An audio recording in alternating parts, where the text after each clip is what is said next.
അസ്സലാമു അലൈക്കും. അലൈക്കും സലാം. എടാ സുനി, എല്ലാവരും പെരുന്നാൾക്ക് ടൂർ പോകണല്ലേ? നാളെ നമുക്ക് പോകണ്ടേ? അതിനെ കുറിച്ചാണ് ഞാൻ ആലോചിച്ചത് രംഗ. കഴിഞ്ഞ വർഷം ടൂറ് പോവാൻ ജമാൽ ഉണ്ടായിരുന്നു. ഈ പെരുന്നാളിന് അവനില്ല. അവൻ മരിച്ചിട്ട് ഇപ്പൊ 1 വർഷം ആകാറായില്ലേ? അതെ, 1 വർഷം ആവാറായി. നമുക്ക് ഈ ടൂറ് പോകുന്ന പൈസയെ അവന്റെ കുടുംബത്തിന് കൊണ്ട് കൊടുത്താലോ? ഭയങ്കര ദാരിദ്ര്യമാണ് ആ കുടുംബത്തിന്.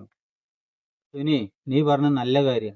കാരണം അവൻ നമ്മുടെ കൂടെ ഇല്ലെങ്കിലും ഒരുപാട് കാലം നമ്മുടെ സുഹൃത്തായി നമ്മുടെ കൂടെ ഉണ്ടായിരുന്നതാണ്. നാളെ നമ്മുടെ വീട്ടിലും ഈ അവസ്ഥ വരില്ല എന്നൊന്നും പറയാൻ പറ്റില്ല. നമ്മൾ ആരെങ്കിലും സഹായിച്ചാലല്ലേ ആരെങ്കിലും നമ്മളെ നാളെ സഹായിക്കുകയുള്ളൂ. നമുക്ക് അവന്റെ വീട് വരെ ഒന്ന് പോവാം.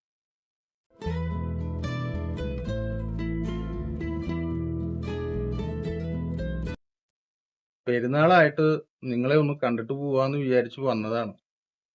കഴിഞ്ഞ പെരുന്നാളിന് അവനുണ്ടായിരുന്നല്ലോ ഞങ്ങളുടെ കൂടെ. ഈ പെരുന്നാളിന് അവനില്ലല്ലോ. നിങ്ങളുടെ ക്ഷേമമൊക്കെ ഒന്ന് അന്വേഷിച്ചിട്ട് പോവാ വിചാരിച്ചു വന്നതാ. ആ ശരി, ഇരിക്കും, ചായ കുടിക്കുക.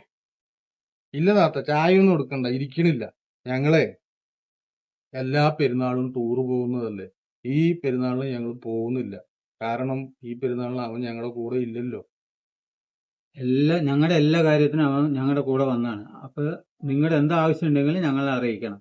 ഞങ്ങള് ഈ ടൂറ് പോകുന്ന പൈസ നിങ്ങൾക്ക് തരാന്ന് വിചാരിച്ചു വന്നതാണ്. നിങ്ങൾക്ക് അതൊരു ഉപകാരമാവുമല്ലോ.